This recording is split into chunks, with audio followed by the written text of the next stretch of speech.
Ready? Hi everyone, তো আজকে আমি আপনাদের সাথে শেয়ার করব যে আমরা যারা ঢাকায় বসবাস করি তাদের কি ধরনের পানির সমস্যার মধ্যে পড়তে হয় আর আমরা পানির সমস্যা পড়লে আসলে কি করি। সি, তো এখন আমি যাচ্ছি হচ্ছে আমার নাচের রিহার্সালে যাচ্ছি। তো দুই বোতল হচ্ছে আমি 5 লিটার 5 লিটার 10 লিটার পানি বোতল নিয়ে নিয়েছি। তো এখন আমার যে রিহার্সালে যাচ্ছি ওখান থেকে আমরা পানি নিয়ে আসবো, কারণ মানে সবসময় পানি কিনে খাওয়ার মতো অ্যাবিলিটি আমাদের নাই। মানে 70 টাকা দিয়ে ওয়াসা থেকে পানি কিনে খাওয়া ডিস্টার্ব করছে। কুকুরটাকে আমি ভিডিও করছি, এটা ডিস্টার্ব করছে। হ্যাঁ, দেখ না তো এই হচ্ছে বোতলগুলা 20 লিটার। আরে না সমস্যা না, আমি নিয়ে যাই।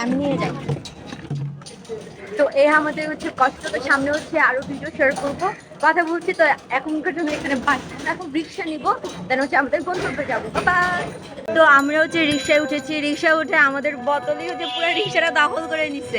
হাই জিয়াদি, সুন্দর লাগাতে দোল লাগাতে। আমরা পুরা হচ্ছে কত 30 লিটারের মানে পানির বোতল নিয়ে আসছি। তো এই নিয়ে হচ্ছে আমরা আবার বাসায় ব্যাক করবো।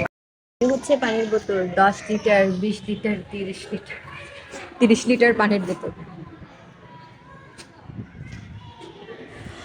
সকাল থেকে আমি কিচ্ছু খাইনি, খালি পেটে। তো যেহেতু নাচের রিহার্সাল করব, নাচ করতে তো এনার্জি লাগবে। তো আমি যে জায়গাটায় গিয়েছিলাম ওখানে একটা ভালো ক্যাফেটেরিয়া আছে। তো ক্যাফেটেরিয়াতে গেলাম, গিয়ে হচ্ছে একটা পেটিস নিলাম। পেটিসটা মজা ছিল, আর এখানে বাচ্চারা খেলাধুলা করছিল।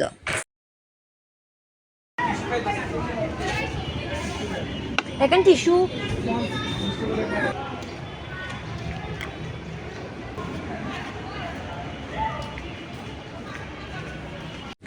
আমাদের রিহার্সাল শেষ, নাচ করা শেষ। তো নাচার সময় আমি ভিডিও ক্লিপ নিতে পারিনি, কারণ আমরা সবাই একই পারফরমেন্স করছি, তো কে ভিডিও করবে। তো রিহার্সাল করার পর আমরা একটু রেস্ট নিচ্ছিলাম। এখানে শেষ।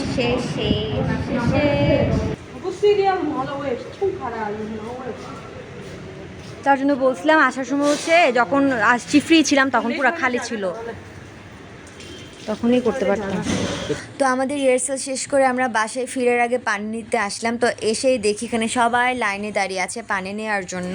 ইদানিং ঢাকায় প্রচুর পানি সমস্যা হচ্ছে, বাসার পানি খাওয়া যাচ্ছে না, বাসায় পানি থাকে না। গরমকালে বেশি সমস্যাটা দেখা দেয়। তার উপর আমি যে বাসাটায় উঠেছি এই বাসায় গরমকালে প্রচুর পানি সমস্যা হয়, যেটা আমাদের এখন ফেস করতে হচ্ছে।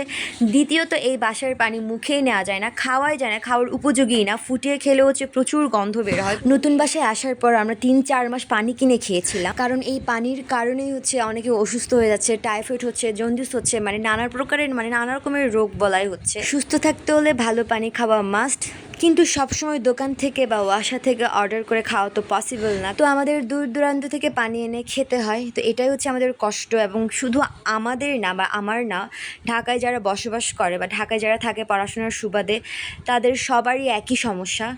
কিন্তু কোনো ওয়ে নেই, কিছু করার নেই, এটা ফেস করতেই হয়। তো এই ছিল আমার আজকের ছোট্ট ভিডিও, আশা করি আপনাদের ভালো লেগেছে। আর যদি ভালো লেগে থাকে অবশ্যই আমার পেজটি ফলো করতে ভুলবেন না। তো সবাই ভালো থাকবেন, সুস্থ থাকবেন, টাটা।